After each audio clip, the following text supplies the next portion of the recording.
A live stream. I was trying to give you guys a little peace. I was trying to give you guys a little tour of the campus. What's up?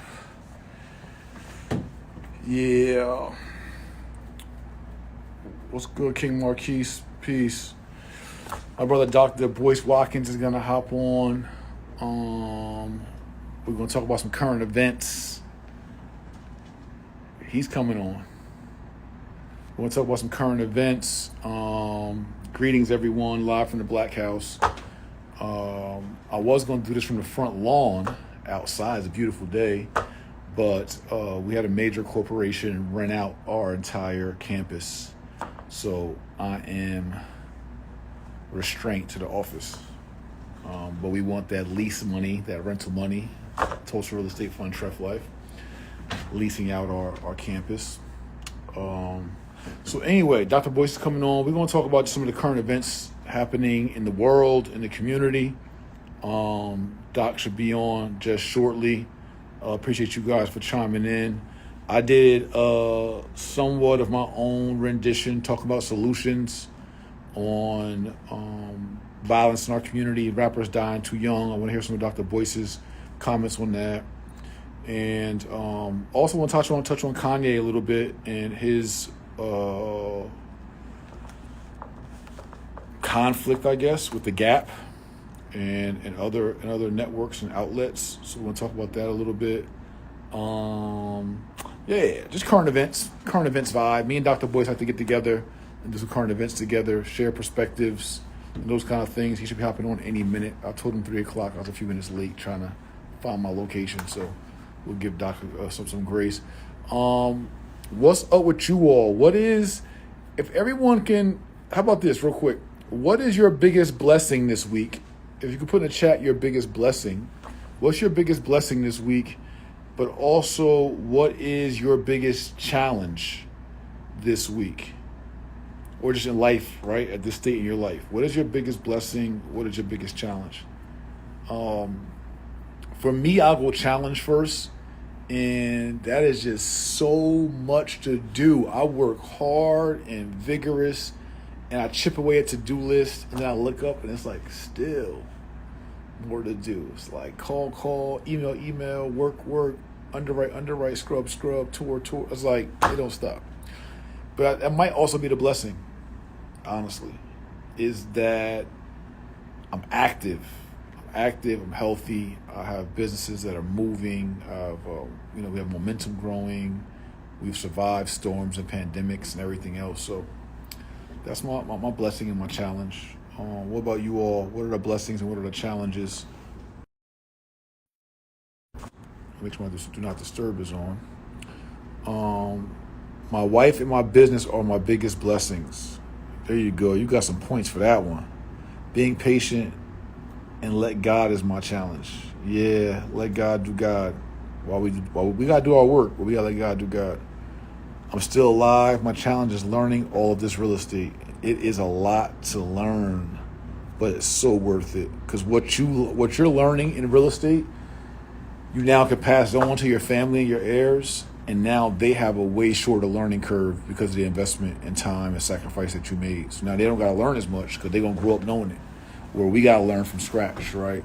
So we're still learning about wealth building. We're still learning about tax strategies. We're still learning about flipping and ROIs and syndications and 1031 tax exchanges and all that. But our heirs are going to have a big leg up because of all this work we're doing.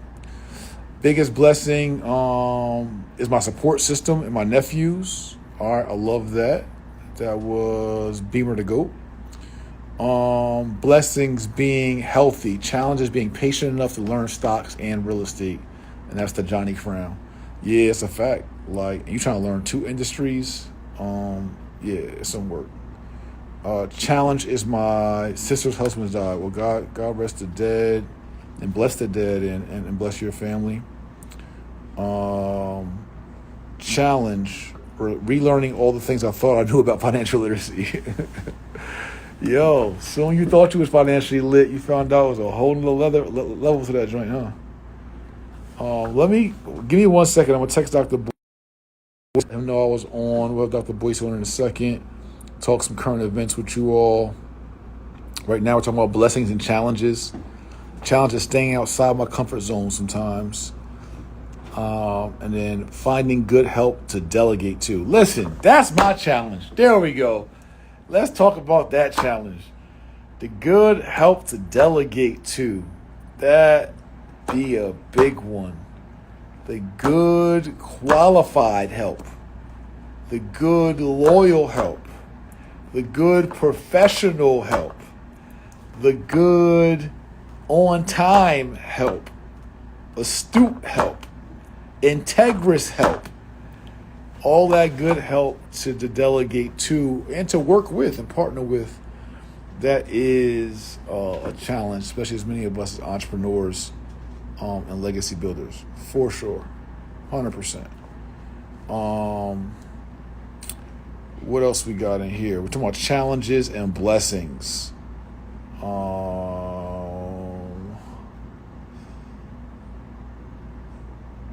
Scroll through the comments. Health and family blessing. Challenges being patient and trusting the process. Yeah. I think a lot of us got that, right? Pan out the other side. But we gotta understand that like with every blessing is three things happen: seed, time, and harvest. There's always seed, time, and harvest. And you plant your seeds, you need time and the process that happens within time for your seeds to nurture, to break down. Sometimes your seeds gotta die. Actually, every seed has to die in order to then to grow. So your seed has to die and to produce fruit, and it takes time. And that's just part of the process. So it's like, what do we do in that time where we're still productive, where we still have peace, where we're still creating momentum while the process and time is happening before our harvest? And I think that's where a lot of us get stuck at, is what do we do in that process time, in that downtime? Let me see. Dr. Boyce should be hopping in any minute. Supposed to be going live together. Let's see where he's at.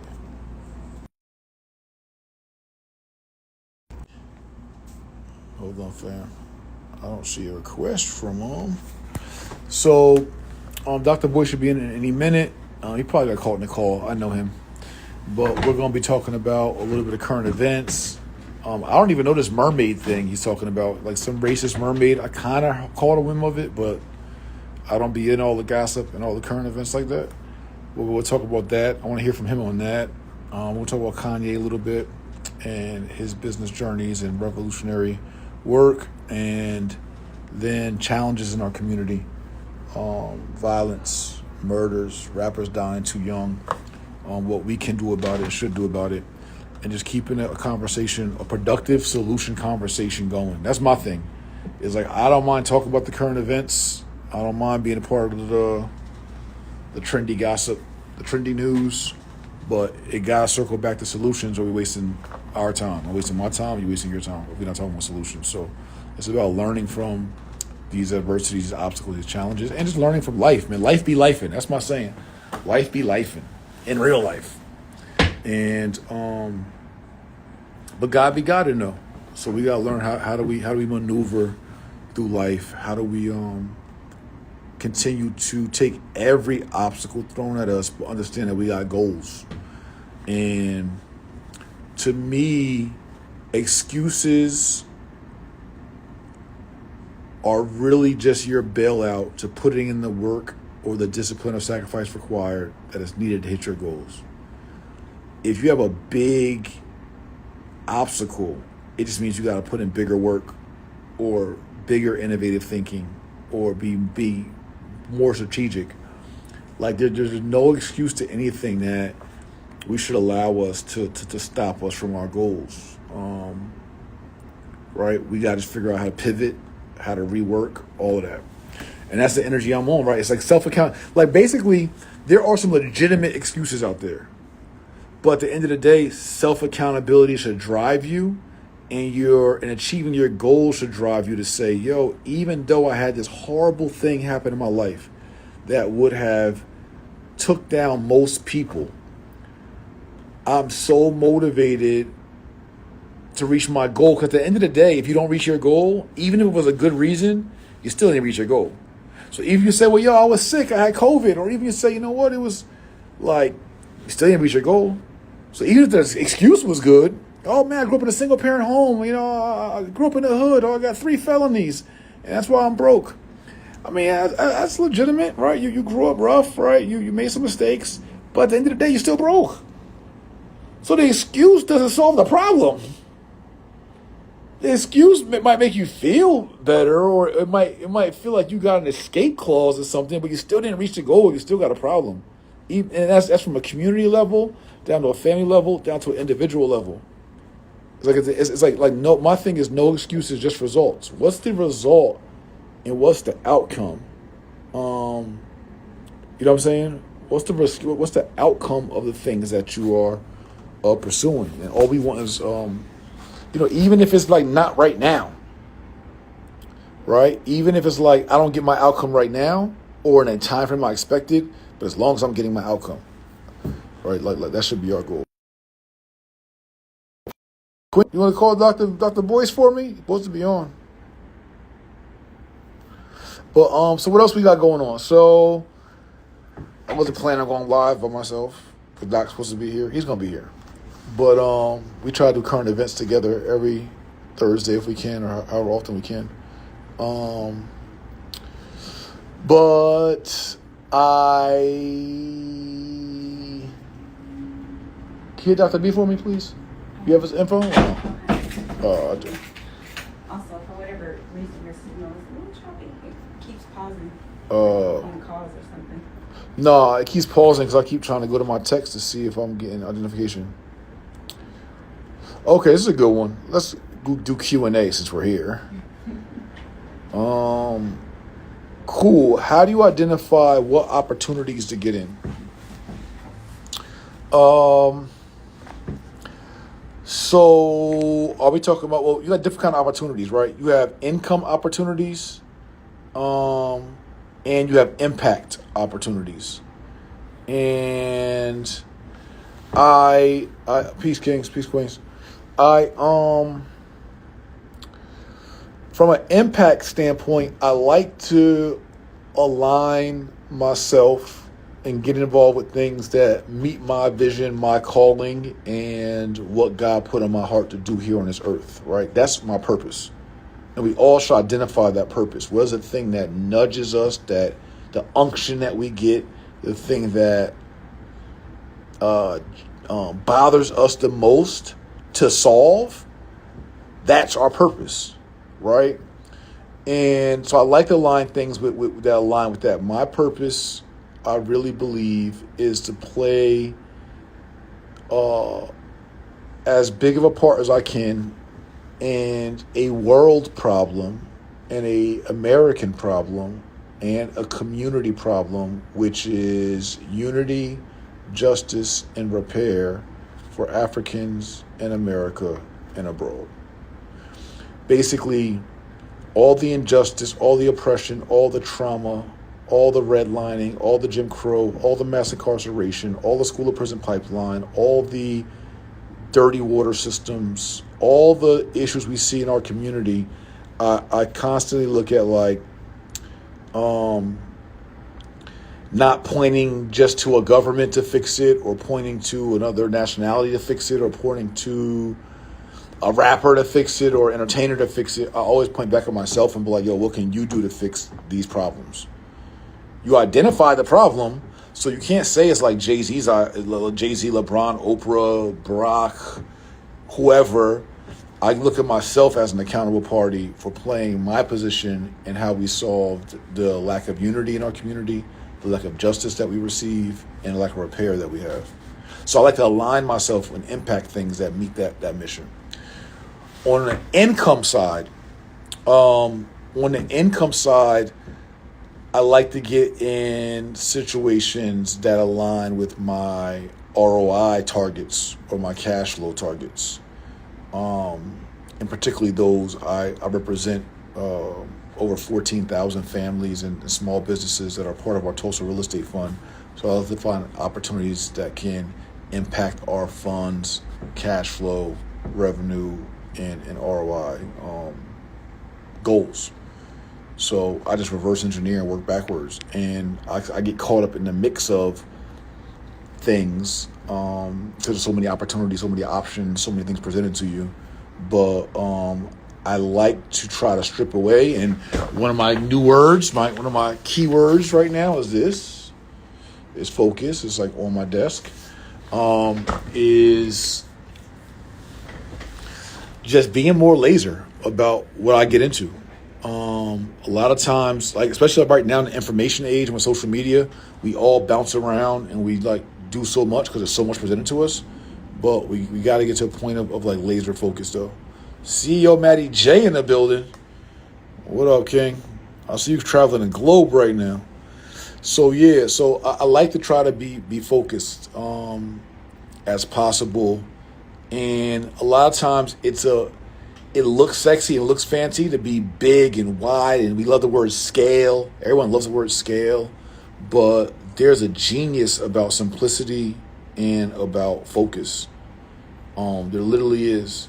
And I've learned this like late in my career. Like obviously I've done a lot in my career, you know what I'm saying? Like I've done a lot and I've been really proud of it, but honestly if I could do some things over again, I probably would approach a lot of my endeavors with more focus. But again, my vision is so big and my passion and purpose is so big and so much I want to accomplish that I end up again looking to create businesses, partnerships, models that can positively affect a really big problem, which is political oppression, economic exploitation, and social degradation. It sounds mad fancy, but Malcolm X said it, not me. So I try to fix big problems, man. Like I feel like God gave me a really complex mind and a talent or gifts to comprehend complex situations and come up with robust and complex solutions. So I like to use my gifts to the highest power. Like that's my vibe. I think we all should look at our gifts and figure out how can we use them to, the most of our ability. So I don't know what's going on with Dr. B. I supposed to have Dr. Boyce Watkins on, my brother. We actually are going to be doing his conference October 27th, I believe, through the 30th, the All Black National Convention, not conference. And I was part of it last year, B1 conference. Oh my gosh, it was amazing. It was literally like one of the biggest levels of black excellence on display I've ever seen in my life. It literally was. And we're going back for this year, All Black National Convention. I'll be keynoting amongst others. I believe my wife is also, Ernestine Morrison, going to be a part of that. Dr. B and Queen Alicia, Riza Islam, and others. So you can actually go to allblacknationalconvention.com if you guys want to check that out. It's in Charlotte, North Carolina. Oh, there he goes. Dr. B's in the building. See, I told him about the conference. He pops up. That's aha. The convention. So I'm looking forward to that in Charlotte. But I'm going to invite Dr. B in now. He just popped in a request. And let's talk about some current events real quick, man. I got y'all warmed up. There he goes. What's up, man? My big brother. What's up? Not much, man. You my big brother. Last time I checked, you was taller than me. You my tall brother. I wish I was. How tall are you, by the way? What, 6'4", 6'3"? 6'3". Okay. That's great, man. Natural leader. I'll take it. Yeah, tall, smart, charismatic, brother. You got all the gifts, man. A lot of respect for you. How you been? Likewise. I've been amazing, man. Just going with the flows of life and staying rooted and growing and maturing and just on the journey, on the path. How about yourself? Okay. Yeah, me, I'm doing good, man. I had a car accident in Tulsa. I went to visit my brother. Yeah, hanging out on Black Wall Street, man, and just got hit. It's pretty bad. Could have been pretty bad, but we made it out all right. God bless you, man. Yeah. Accident on Black Wall Street. Yeah, it was close. We were close to it. You know, Tulsa's not a big city, you know, but I took some pictures over there and hung out with family, saw my niece and nephew. My brother is in the venture capital space now, and he's connected with a group called Techstars. And they have franchises all around the world. And it's harder to get into Techstars than it is to get into Harvard, right? Like it's an incubator where they basically prepare businesses to go out and become these billion-dollar unicorns or whatever, right? And in Tulsa, there's a brother named Trey who went to Harvard, and Trey is 100% B1. He's super black. So Trey has the old. Say it again. I met with Trey. Yeah. Yeah, man. So Trey has the only all-black chapter of Techstars in the world. And so I met all these brothers that have these amazing like businesses, dude, that are like already worth over 100 million. There's like a bunch of brothers, man. And what was really inspiring was like I don't even know if people like that even pay attention to people that do what we do. You know what I mean? I don't know how mainstream our brands are. Man, almost all the guys came up and were like, man, yeah, I was in the Black Business School. I learned so much from you, and I started my business because of you. So it was really awesome to me because it's like the beginning of this revolution that I think you and I have a chance to be a part of, which is where, like, I think eventually when you start blending like this unapologetic blackness with like billions of dollars worth of capital and resources and economic power that guys like that are going to have, it's going to be amazing. That is amazing. And we start finding out, man, as like the world has opened up post-pandemic, and I have started meeting so many other business owners who aren't online, who aren't personalities, but who are making big money, big impact, great organizations. But everyone's starting to kind of unite. That gap is being bridged a little bit because of all of our time of having to be online because of the pandemic. So now business owners who normally wouldn't be online or networking online have now built some kind of online presence, or at least networking wise, because of the pandemic. And now it's like a smaller world right now. Yeah, I think so too. Even multi-billion-dollar companies are doing a lot more online than they were before. You know, like you look at companies like Disney, for example, they just accelerated their whole online streaming business because the pandemic gave them no choice. And so in some ways, it created like an interesting space. I was like, okay, does this mean that like this? Because before we were like the cool kids. We were the only ones really doing a lot of stuff online. There weren't a lot of people there. Right. And then suddenly everybody's online, right? All the celebrities are bored. You know, they're out touring the world, and now they have to get there online with the rest of us. And I was like, what's this going to be like? And what I found was that it allowed us to be the canaries in the mine from a business standpoint. Like people got there, and we were already posted up. You know what I mean? We'd already set up our online presence. And so 2020 was an awesome year, man, in terms of growth, business-wise, and connectivity amongst our people.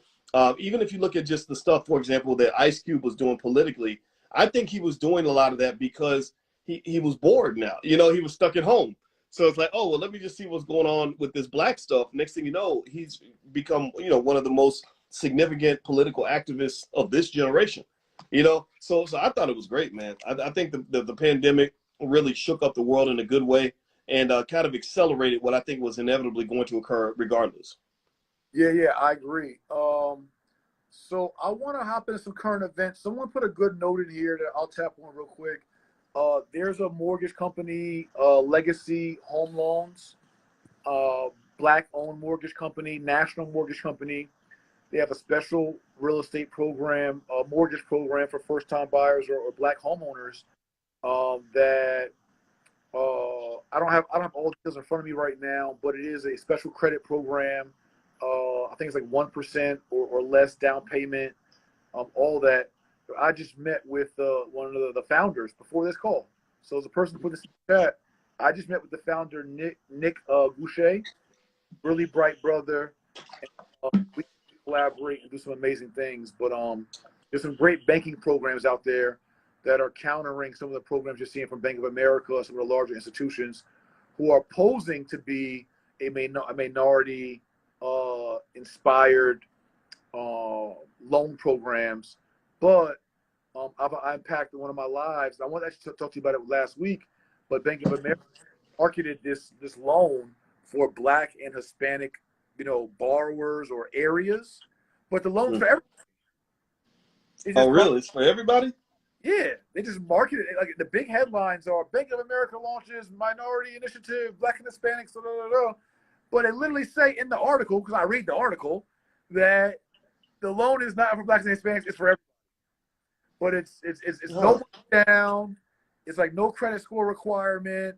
It's rolling out in 5 cities: Los Angeles, Dallas, Detroit, a few other cities, Charlotte, where we're going to be at the All Black National Convention.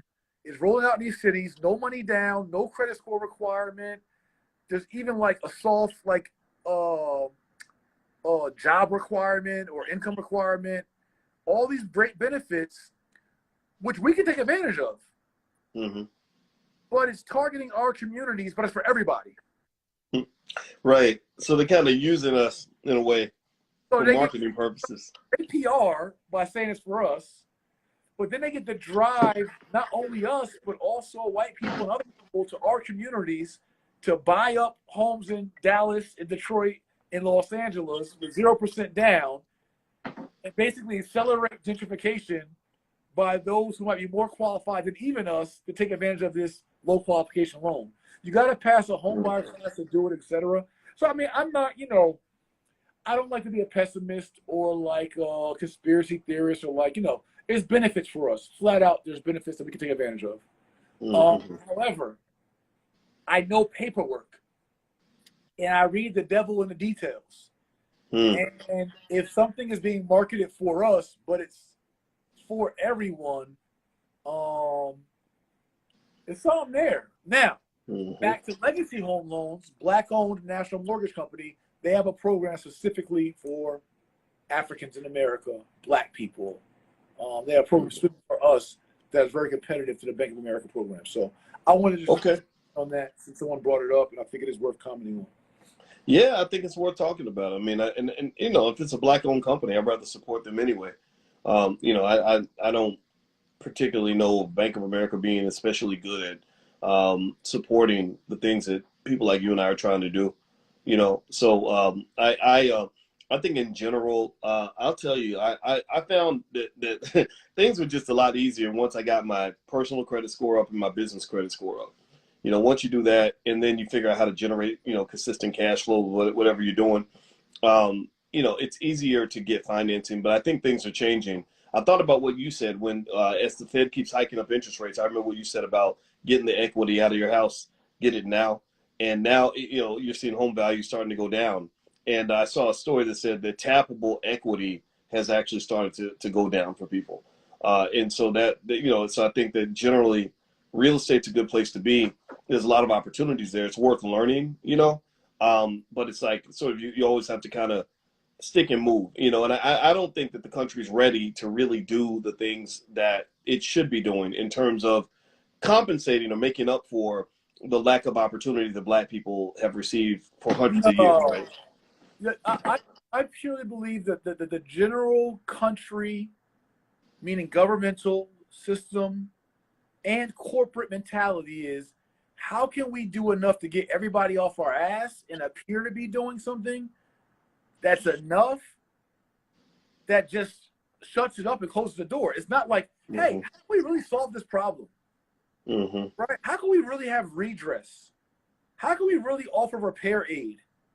Right? Can we use the word reparation all the time? So reparation has this muddy, icky name, right? And I talk about it in my book, The Solution. You can love reparations or hate reparations or whatever. But when you look at what reparation really is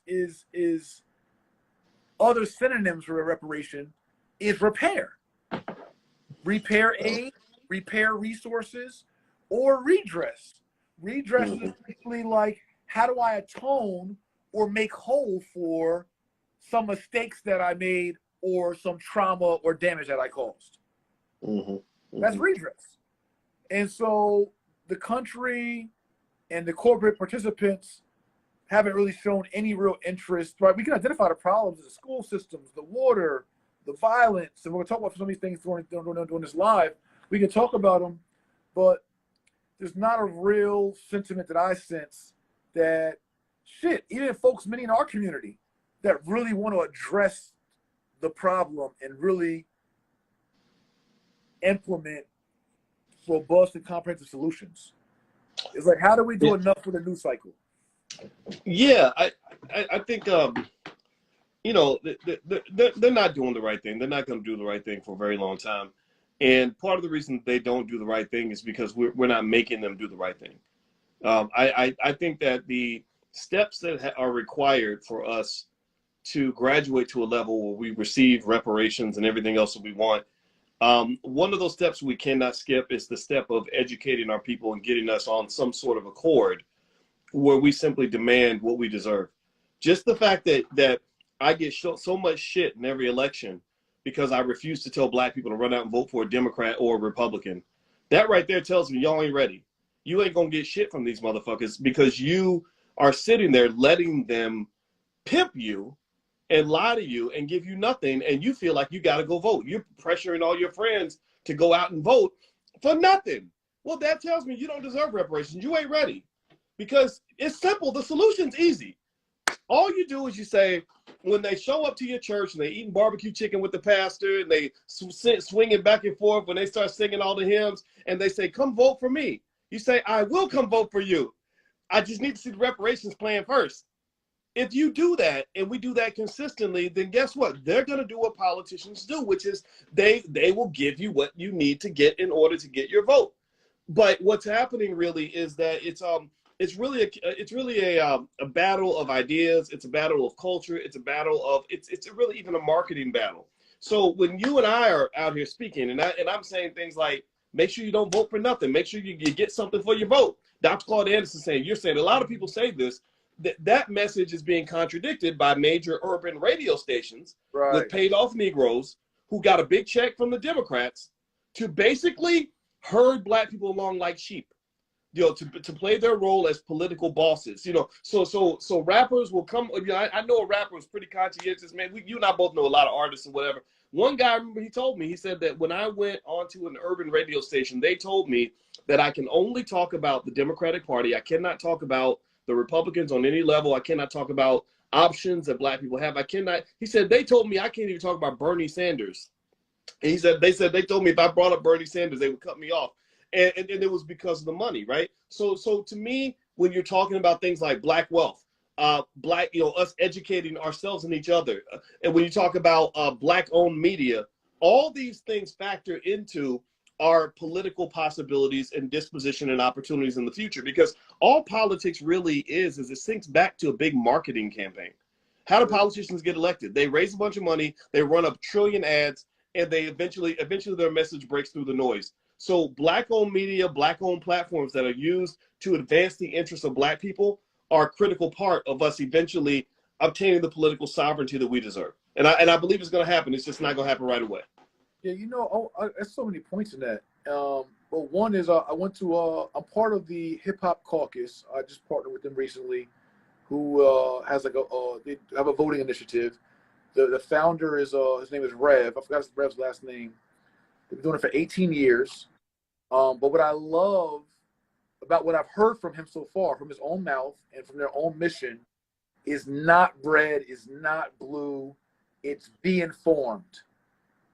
Be informed. And my advocacy is like, look, I'm not being a part of no political movement of nothing that doesn't go, hey, it's not about party. It's not about the politician.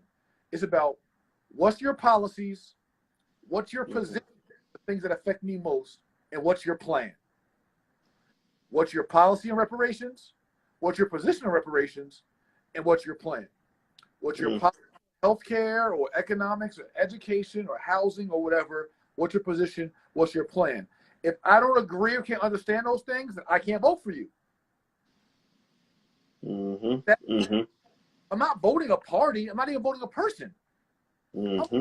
Policy, your plan, and your position. So I like the fact that this organization, Hip Hop Caucus, embraced that. It wasn't whoa, you're crazy, right? Like that was like, oh yeah, liberate. It used words like liberation, right? So I was like, I can get, or at least look to align with an organization like that. So that was pretty cool. And I like that. In that caucus, they mentioned that the Senator Warnock here has $100 million war chest for marketing. Yeah. Like, yo, we talk about raising money to end poverty and for school systems and water in Mississippi and prison reform. And, yo, this is one measly weaselly senator, not even like the biggest state in the country, who has $100 million war chest for marketing. While there's homelessness all downtown. Mm-hmm. Like, this is like, yo, and he's not the only, there's billions of dollars spent for marketing for positions of power. Yep. But we don't even have. And that's one of the reasons why I get a little glossy-eyed when I start listening to people explaining, like, one of the keys to Black power is to raise money to get people elected and all that stuff. I'm not saying that doesn't work or that it's not relevant. I'm saying that when you come to me and you say, okay, well, the first thing you got to do to have influence in Georgia is you got to find a way for Black people to raise $100 million for a war chest for a politician. I'm like, I don't know how to do that. I ain't got $100 million. I ain't got it. I don't want to spend it on that. Yeah, I'm not gonna spend $100 million on political ads. I think that I would spend $100 million. You know what I would do with $100 million? One of the things, let's say I was doing it in the state of Georgia, I would hire just a few of the best Black educators and administrators that we could find to educate as many of our children as possible on the things that they need in order to grow into whatever you are. You know what I mean? Or whatever Dr. Claude Anderson is. Mm-hmm. I would literally want to have independent schools that are disconnected from this horrible, tragically bad public school system and just raise these children to be 100% devoted economic and political soldiers for the Black community. And to me, that means that you're talking about raising young men that understand reading, writing, and math. They understand real estate, stocks, and business ownership at a very high level. They have excellent relationships with each other where they can work together and build entities at an early age. They understand Black history and what their sense of purpose is. And they're literally taking that power and that energy, and they're going out in the world just kicking ass and taking names. They're ready for the competition. That's what life is. Life ain't nothing but the goddamn competition. And too many of our children show up to the game weak, unprepared, ain't practiced, no equipment, no battle plan, don't even know what a football looks like, and you trying to win the damn Super Bowl. The white man got his kids ready. Jewish people got their kids ready. Asian people getting their kids ready. I want our sons and daughters ready. Like, I would literally think of a school like that, or set of schools, almost like a boot camp, like just the Blackness boot camp.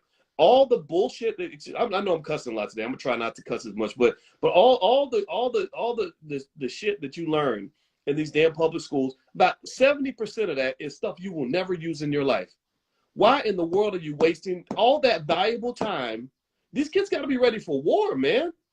I mean, racism is not a game. They will take your ass out. You and I are looking around, we're seeing rappers getting killed on every corner. We're seeing young kids that have no skill whatsoever. You get to 18, you can't do nothing. You can't fix a house. You can't do plumbing. You don't know how to fix a car. You can't even work at a fast food restaurant because you can barely read.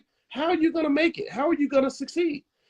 So I just really think this is really like a culture war. And what we got to do is take over that culture. Like people like you and I and those of us who give a damn, I think that we have to position others like ourselves to really, really grab onto the resource that matters most in our community, which is our young people.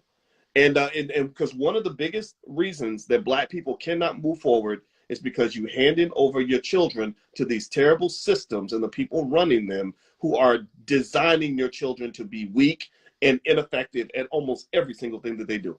Dr. Claude Anderson talks about that in Powernomics. He said that since slavery, the goal was to make sure that the Black community was a loyal, devoted group of hardworking people who were unprepared to be competitive with the white man.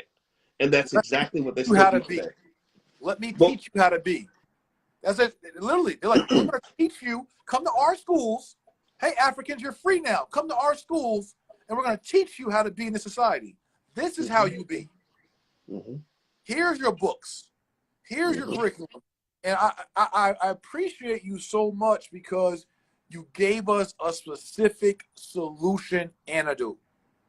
And imagine if we all, everybody's online now, like, oh yeah, financial literacy and credit and real estate and Toro and e-commerce and stocks and options and Forex. That's great. But imagine if we all had this information 20 and 30 years ago in greater, how dynamic would the community be now? How many more of our sons and daughters wouldn't be on the pole or in the prison or on the corner? This is a fact. If more of our dads 30 years ago, 40 years ago understood stocks and options trading, understood real estate equity and appreciation, understood syndicating multifamily apartment complexes, understood tax mitigation strategies, understood life insurance, how much more opportunities will we have, or at least exposure could we have given a 15-year-old or a 7-year-old Jay Morrison, instead of knowing my dad was a drug dealer, my uncle was a drug dealer, my mom was a drug dealer, and my grandfather was a drug dealer? What if my grandfather was a stockbroker and my dad was an insurance agent and my mom was a real estate agent, right? The level of exposure and options I would have had earlier, and I wouldn't have had 3 felonies by 21 and have to make a miracle comeback story of my life at 25 years old. These are the opportunities, and these are the future we can see with a solution vision like the one you just gave. And I agree with you. I have under my desk an African American repair curriculum. It's a 30-part curriculum all for repair, teaching us all the things that we didn't learn over again. Teach us conflict resolution, anger management. We have trauma, right? There's things past finances we got to learn. There's guys who are experts in financial literacy but are shitty people. Right? So we can build a war chest of black men who know how to get money, but who are shitty people. Yeah. Or don't know how to resolve business conflicts professionally or amicably or with dignity. But outside of just finance and blackness, there's some character development in repair that we have to do. So we can actually, because like, think about it. Part of the issue we have, even politically, is that we don't know how to have discourse in a dignified and brotherly and sisterly way. So because you're a Republican or you're a Democrat or you think we should do this and I think we should do this and I don't like reparations and you like reparations, we then disrespect each other, and therefore we break the opportunity for even future bills and bonds to even do future business together because you disrespected me over something that we disagreed on. Why can't we disagree without disrespect? So, yeah, I believe in reparations, but pretend I didn't. So I don't like reparations. You do. Why can't we agree or disagree on that point? I totally don't like your point on that point. But you believe in we should have our own nation. I believe we should have our own nation. I believe in having our own flag. You believe we should have our own flag. Okay, we'll agree on this point then. How can we build there? As opposed to me totally disrespect you because of one part of our comprehensive issue we have that you don't agree with. So my point is, in getting into rappers dying too early, I want to get to our current events, rappers dying too early.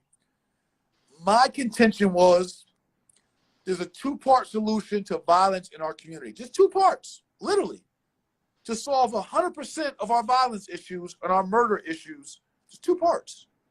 One is what you said, teaching us earlier how to get more money. Part of the issues, like for instance, I can't say this, I won't ever say it, but one of the most violent things I ever did or almost did in my 10 years in the streets was not a beef about disrespect, but it was about somebody who was getting money in a town that we were looking to get money in. And because of us only having that one way of getting money, which is hustling on the corner, it caused our minds to think of violent things in order to solve the problem. It's kind of like fighting over a girl when you don't realize there's more fish in the sea. You know, if I got a pretty girl over here, I'm not gonna fight you over a girl. But if we're looking at the same girl, it's World War III. Right. That ain't all the girls in the world. That ain't all the blocks in the world, right? There's more ways to get money. So when you see, for instance, there's been a few rappers who have died early because of the 2 parts. One is money and one is conflict resolution, aka beefs. That's the only reason why murders and violence happens. It's over money or conflict resolution or lack of. Mm. It's either I'm jealous of what you have and I'm a robber, I'm a stick-up kid, kind of lazy. I'm too lazy to build my credit and get a $50,000 loan on my LLC. I'd rather rob you for a Rolex and go to a pawn shop to get 20 grand. Mm. It's either that, it's over money, or someone said ego. But the whole ego thing is conflict resolution. When someone disrespects you online, someone disrespects you in the club, someone cuts you off in a car, someone tries to holler at your girl, all those things can all be resolved by conversation, by communication, by walking away. All that ego pride shit, oh, you ain't gonna play with me. I'm gonna show you. You play with me, I'm gonna show you. Mm-hmm. Bro, that's all a lack of conflict resolution. Because you played with me by calling me a name, now I gotta show you violently who I am. I gotta risk my life, risk my freedom to try to take your life or do violent harm to you because of my pride, because of my ego, because of the culture saying, I gotta show you who I am. For me to be a gangster or thorough black man, it has to be violent. Why can't my thoroughness or gangsterness be that I can take you calling me words and I can spin that whole thing around to diffuse this whole thing or show how weak you are and how big I am without any violence. Those are the two areas why we have these early deaths and violence in our community, in my opinion. Yeah, I think that what you said is 100% on point. You know, it's you talk about having options to get money. I think about T Grizzly, who's a great artist. My son introduced me to his music. I thought he was very talented, and I loved how he now makes all this money playing video games now, right? He's got a Discord server, and they play Grand Theft Auto, and he makes $200,000 a month on this Discord server, and he brought in all his boys, and he articulated exactly what you said. He said that I was able to get my friends who were making money in the street and show them, hey, this is another way we can make money without going to jail and dealing with all the other stuff, right? And you're right, that is one of the very simple solutions. If you teach them multiple ways to fish that don't involve having to beg for a job or kiss a white man's ass, a lot of these guys will embrace that. A lot of black men are not built for this economic system. They're just not. There's something that is emasculating about it. It's very hard for a proud man to bow to another man who disrespects him at that level, at the level that white men have disrespected us for hundreds of years. Mm-hmm. When I think about slavery and the humiliation of that, I'd rather just be dead. Just fucking kill me. That's it. I don't want to be tortured. I don't want to bow. So let's just have it out. Hopefully I'll die and it'll be over. That's a good point. Why many people risk their freedom to go to prison. They're like, screw it. Rather than be told what to do and be humiliated like that, I'd rather take my chances in the street. Right. Now, here's the downside of some of that, right? This is where we have to address the culture, particularly what these record labels are pumping out to our kids.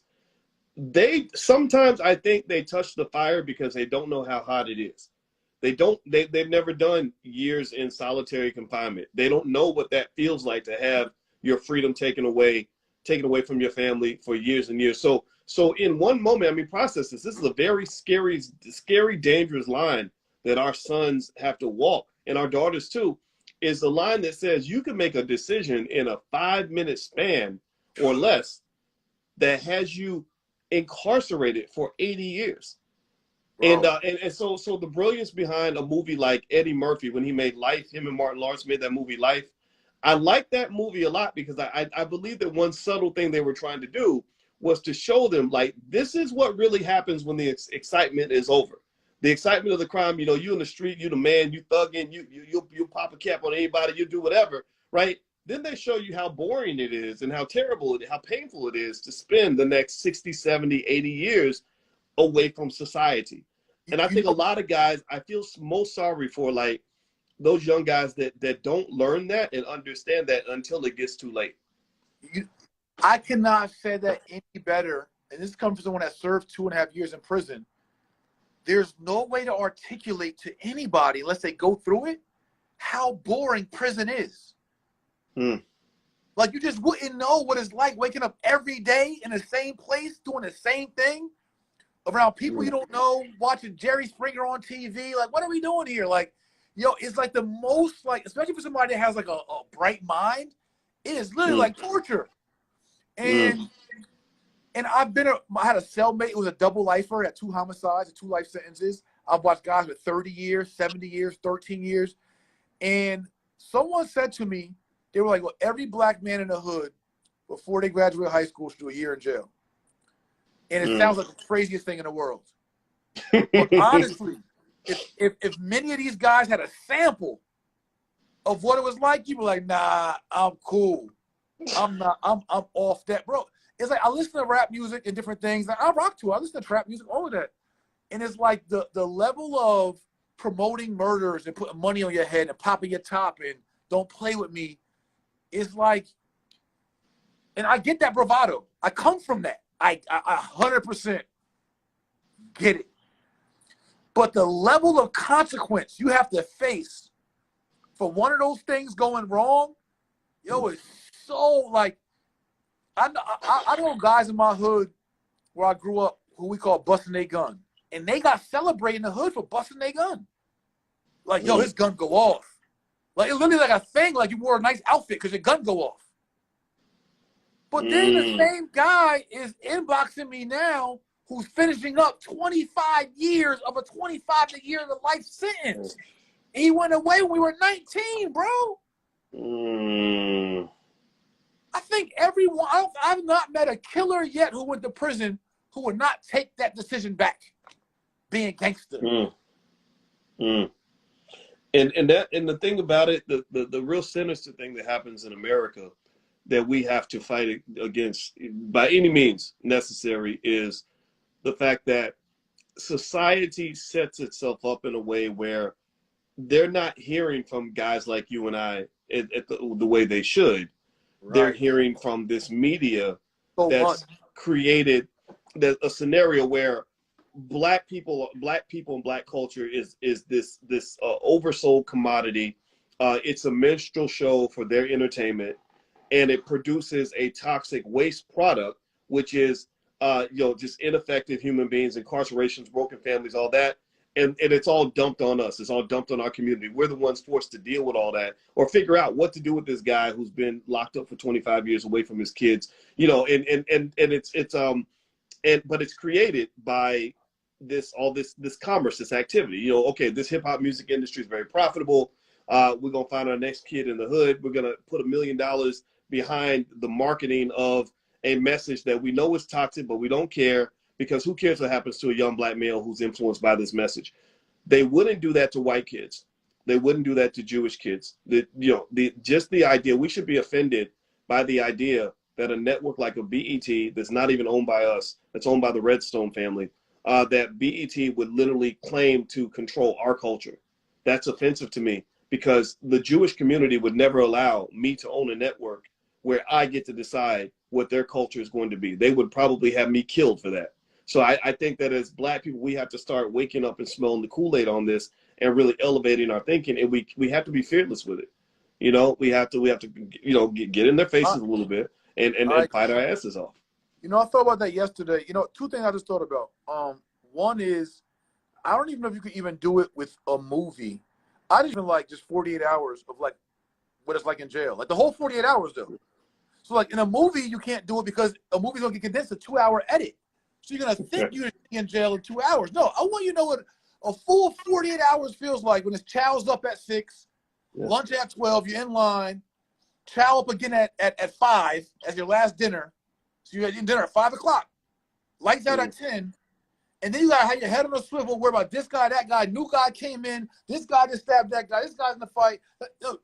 All of that, trying to get on the phone, phone's down. Like, if people got to experience that, it'll reduce crime by 30%.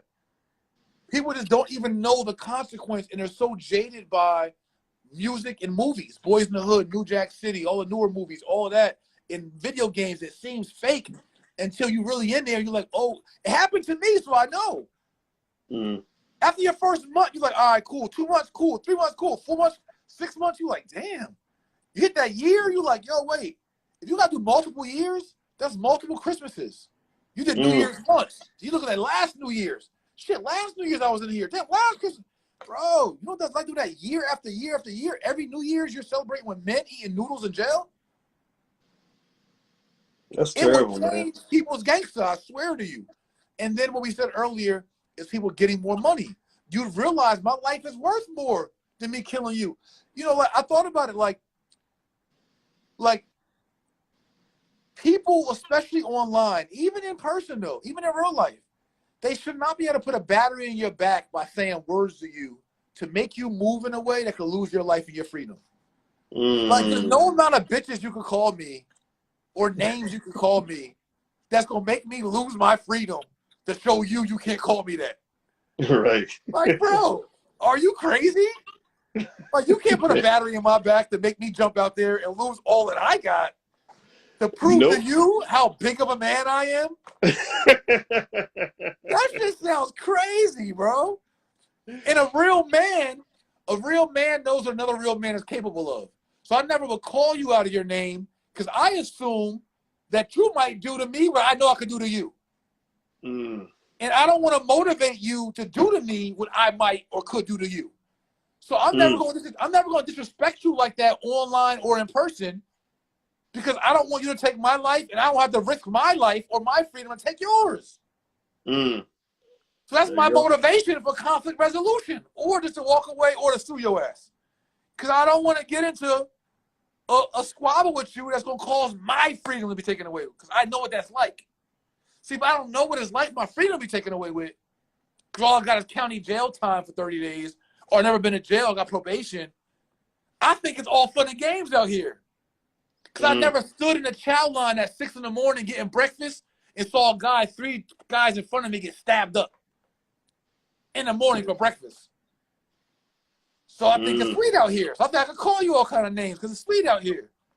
Because you don't know what it's really like to watch two guys running somebody's cell and do them in the cell.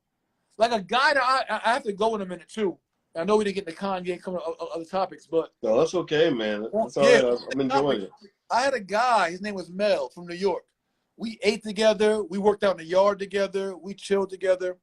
I left Maryland prison and I went to New Jersey prison from Maryland, and I got a letter from one of my guys. He's like, "Yo, you know Mel? Mel got life." I'm like, "What happened?" He basically Mel got in a fight with his cell buddy, his cellmate. They got in a fist fight in the cell. He beat him to death in his cell. He only had like a 5-year sentence, had like 3 or 4 years in, was like about a year from going home. Got in a fight with his cellmate, beat his cellmate to death, and then he got a life sentence. Like this, my point is just to be like, this is the reality that our youth, our music, our media need to understand. That the decisions, the words, the consequences, this culture, like, yo, it's bullshit. And then robbing somebody or attempting to rob somebody for some bullshit shoes or watch or chain that you literally can get making a few smart decisions, yo, it's not worth it to try to shine the gram. And to your media point, I just want to say, you're right. If we replace the word nigga in all our rap songs with the word Jew or kike, they would shut down the whole industry and never allow it. Yep. We need that kind of sensory that you can't say. If you replace the word nigga with kike, police, Jew, whitey, they would never allow 90% of these songs to ever go out. Nope. It's only because they talk about us is okay. All of that. We're literally the only group that you can say that about. And so you can't say derogatory terms about gay people, trans people, Asian people, Mexican. You can't say, like, we're the only group that's allowed. And you know, a big part of the reason I think it's also allowed is because the person saying it looks like us. And then it becomes this weird, awkward thing where we get up in arms and offended when a white person uses the same damn words they heard from a black person. You know, and I'm not defending that at all, but it's confusing as shit. It's like, can't we find another way to describe ourselves than by using the word that disrespects our ancestors every day. There's got to be another word you can find in your vocabulary. Bro, like, what is the value? Do you feel elevated by it? Like, you feel elevated being called a nigga all day? Like, they make you feel good? Like, yo, bro, don't ever make me feel good. When everybody around my organization calls me king, every time I walk in the building, hey, what's a peace king? Peace king. I feel good all damn day. My wife calls me king. My driver calls me king. My assistant calls me king. Yo, imagine they call me nigga all day. On my nigga home. What up, my nigga? Like, bro, that's such a low frequency. Man, it's and it really speaks to how much work we have to do. You know, I think that's why I think when you talk about big picture issues like reparations and all that, we're a good 20, 30 years away from that. I think that there's infrastructural work we have to do. There's a lot of work we have to do from a psychiatric standpoint, social standpoint, regain control of the culture. I think that we're going to win, though. I think we're going to figure it out, but it's not going to all happen overnight, you know, and I think that we're planting seeds right now that are really going to sprout in about, you know, in the future. You know, I'm excited about what we might see 50 years from now in our community. You know, I think that we are cutting edge, like people like yourself. There ain't no sharper minds out here than yours. You know what I mean? Like brother Tim Jackson just came in. Tim Jackson's taking on the culture down in Dallas. You know, and it's like, to me, when you're seeing this reemergence of strong black minds, particularly the male as well, the men have re-arrived, and we know what real men look like now. I think that that's going to really allow us to take this setback, and it's going to really set us up for the comeback of a century. I believe that our children, whether they pay reparations or not, whether they acknowledge what they've done to us or not, the fact that our kids are getting this type of stuff at an early age means that we're going to produce some of the most extraordinary minds that you've ever seen. We're going to arm them with not just knowledge, but wealth and resources and community that will allow them to go out and compete and literally dominate everyone else at the economic table. So I'm not worried, man. I actually believe that we have a bright future for that segment of the community that's doing the right thing. Others will come along eventually, but I just think that there ain't no ice colder than black ice. And I believe we're showing up in a way that will make our ancestors proud. You know what I mean? So shout out to you. Shout out to you. I agree, man. I always commend your leadership. I told you that B1 platform is amazing. I can't wait to the All Black National Convention in Charlotte. I mean, last year I had the time of my life. One of the best birthdays I ever had in 41 years. Yeah, we sang happy birthday to you. Were you surprised by that? I was. That was like, yo, that was amazing, man. I had some great birthdays, some great out. That was like literally, it set the trajectory for my next 40 plus years. Really appreciate it. And you're right, though. We are producing some of the best right now. We are literally producing some of the best. We're learning more. Information is opening up doors. I mean, we're getting there. But you mentioned the words psyche and psychology or psychiatry.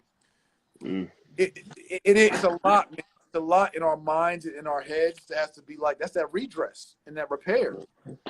Mentally and psychologically, that will allow us even being better parents, like being better parents, being better men.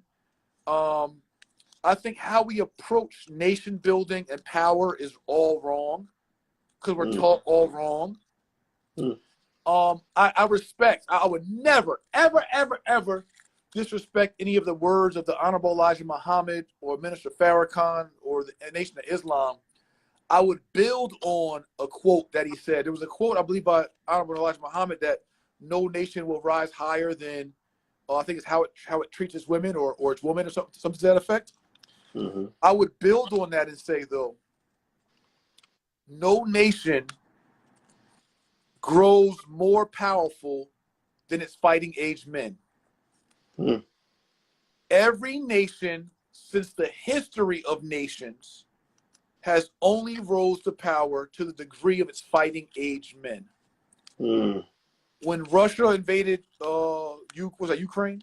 The first thing the Ukraine president says, I need all men 17 to 60, all fighting age men to the front line. It's like that in every war. You read the Bible, you read anything. We're let in like this whole like is in equality to me means equality. I mean, between men and women, equality of respect and dignity. But in all manners, as human beings, in all manners, men and women are not equal. We're not equal. They have body parts we don't have. We have body parts they don't have. Therefore, we cannot be equal. We are different. We can be treated equally, equal dignity, right? But we're different. And I believe that our community, our culture, our nation of people, God's chosen people, that we truly won't get to where we really want to rise until we understand that there is a position for and a place and a rank and a responsibility for our men. It's not the responsibility of our women to go fight our battles. It's not their responsibility. God didn't make them in such a way. He made us in such a way to go defend and to go fight. And we have to understand that and start training and grooming our men of that. And so it's a whole psychology behind what a powerful nation looks like. White men understand that. Jewish men understand that. Asian men understand that. And their culture and society understands that. We as a community, we are all confused as opposed to who should be in charge and leading and all these other kind of things. And at the end of the day, it's not about being in charge and men being such leaders that we're just the bosses and do what we say, but we have a responsibility. If our community is not repaired, if our women are not protected, if our children aren't protected, if we don't have clean water in our communities, it's our fault. It's the men's fault. Like one of the biggest, so I'll stop there. But I just think that there has to be a psychology change, a paradigm change, an ideology change. And we have to stop looking through the world of the eyes, not even of Europeans, but of the eyes the Europeans gave us. They gave us these eyes to see the world in this way. This is not how nations are built. Well, they make us, they make the black man feel like either he's a little boy or a little girl. You know, there's that infantilization of the black male.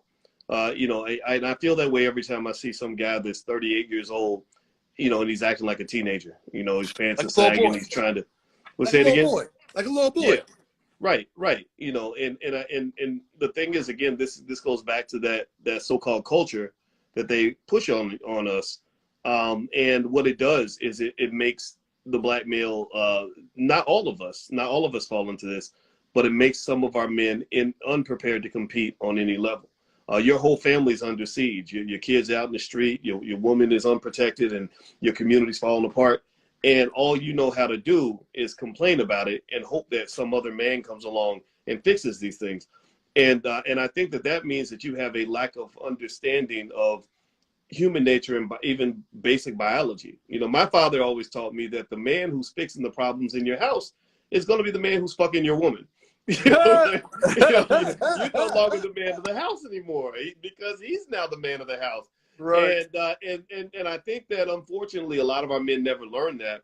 So it does require us to step in. Again, you manifest. I think that when a man grasps his God-like power and ability, one of those abilities comes in the form of the ability to manifest the reality that you want to see present in the lives of the people that you love. When I talk to my son, I'm his bonus dad. You know, he's got a biological dad. He's got me. What I told him was, I said, there's one good measure. This is not a perfect measure, I'm sure, but this is one good measure I think you can use to determine what kind of man you've become. I said, the question becomes, are the lives of the people around me better or worse because I was there, right? Like a shitty man is a man where everybody's lives, everybody was traumatized because you were beating everybody's ass, or you weren't present, or you were getting high and drunk all the time, or you were financially irresponsible. You've created a trail of trauma all throughout your space. That's not what a man does.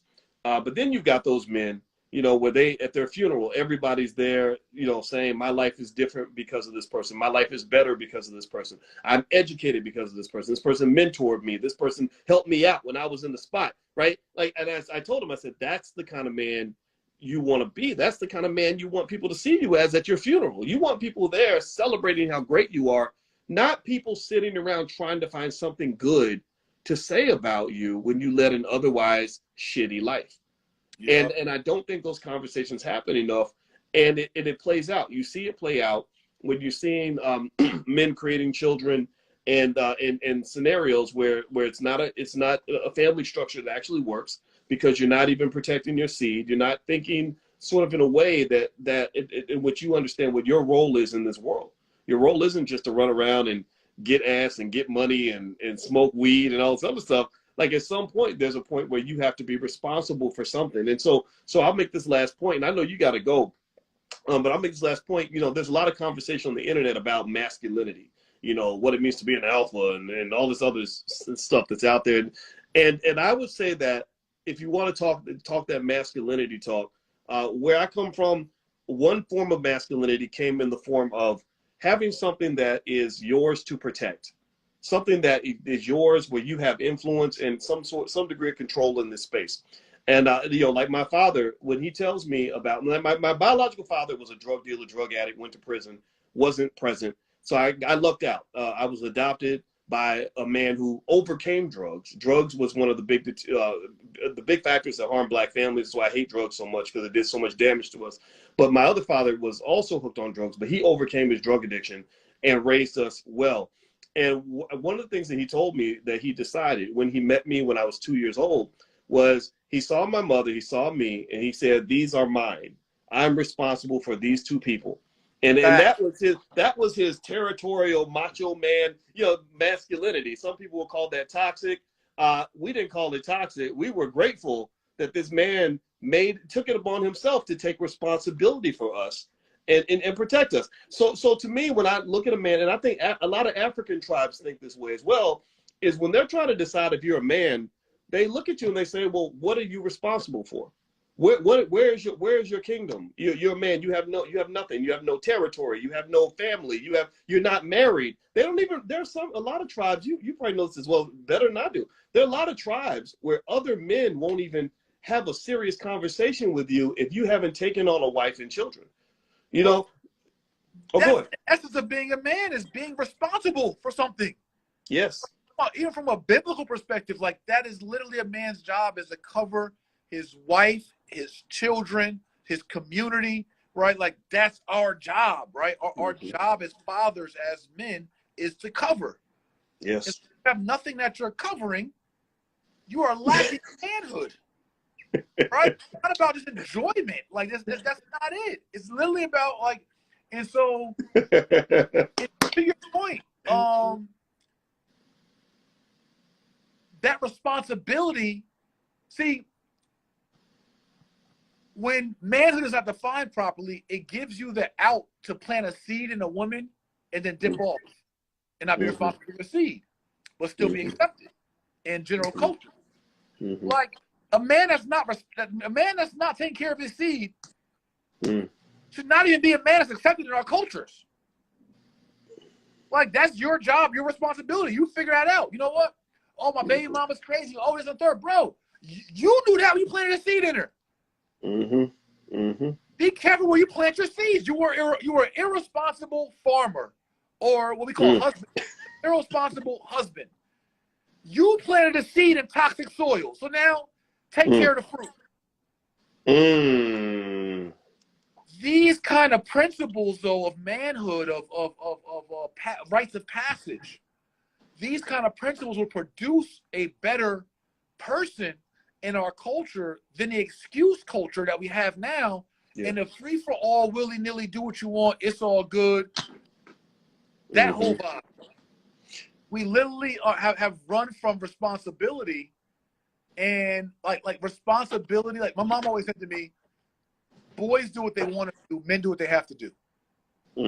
And we have a little boy culture. I just want to do what I want to do. I want to party. I want to have sex. I want to smoke. I want to drink. I want to. And of course, to our oppressors, hey, I'll promote that. Party more jewelry, buy more clothes, spend all your legacy earnings. Cool. Spend it with us.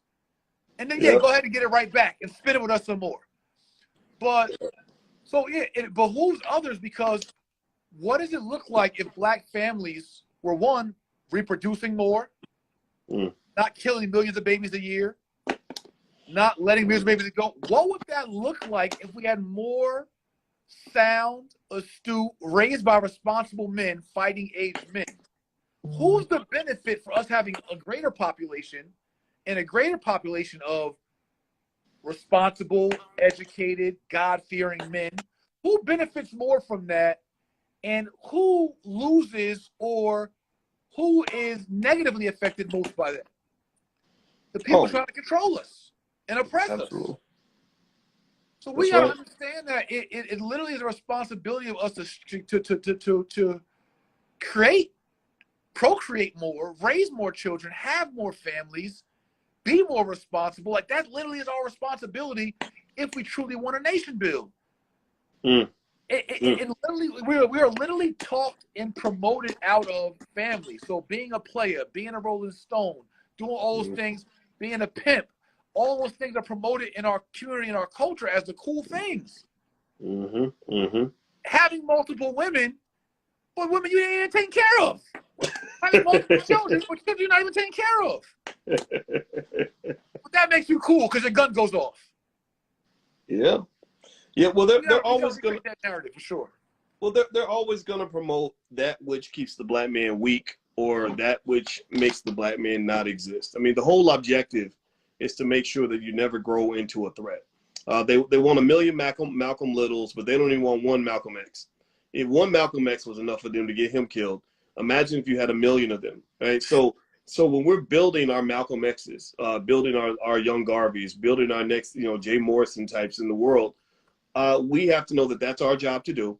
It's not going to happen in a public school system. It's not going to come from some white-owned media outlet. It's going to come from us, right? So that burden on guys like you and I, which is one of the reasons why I love partnering with you, man. And I that wasn't coincidental that you and I worked together. It was very intentional to connect and express support for what you're doing, is because you get it. And I think that does put a heavy load on our backs, where with whatever resources we have, we got to go out here and get the damn job done. It's like you're on the football field, and the team you got is the team you got. You got to sit down with the chalkboard and design a play, and you get on defense, and and everybody's got their little area they're gonna cover and do their thing, and I think we can put points on the board, man, because I would put your brain up against 100 white men. You know what I mean? Like, and I will put my brain up against 100 white men. I think that at the end of the day, that's why I know that we're going to win. Everybody ain't going to win. There's going to be some casualties. There's going to be some people that get lost in the sauce. But I think that the community, what we're seeing right now is something that is a revolution. I think it's going to be remembered.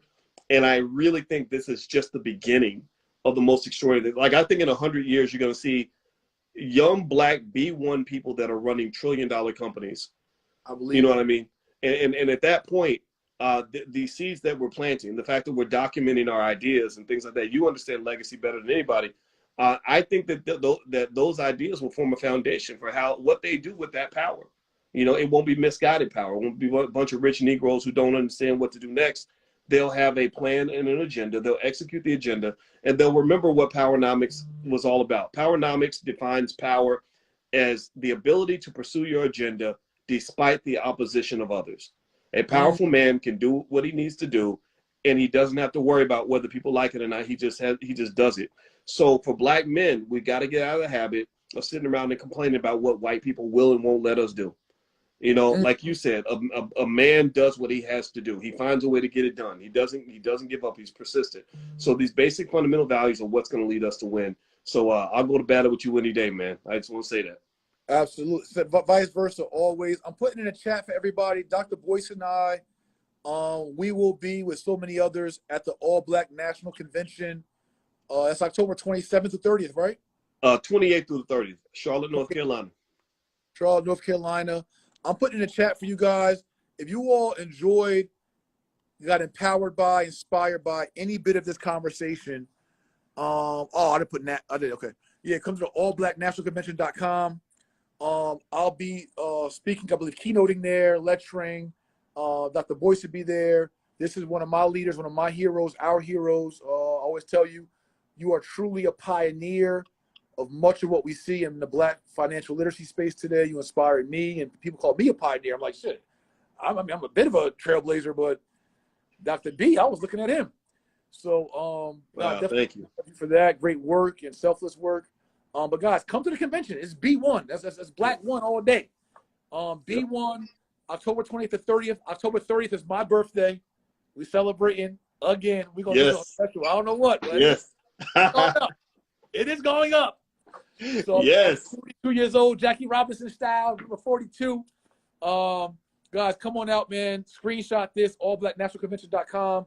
Participate, learn, grow, network, build. But Doc, thank you. We'll get back on our rotation, going live again, man. Salute. Tell the Queen, the Queen Doctor, I said love and greetings. I sure will. And you tell the family I said what's up too. I'm coming down to ATL soon, man. I'll hit you up. All right, awesome, man. I'll call you about some media stuff we're working on and just talk some. All right, I can't wait. All right, everybody, have a good day and good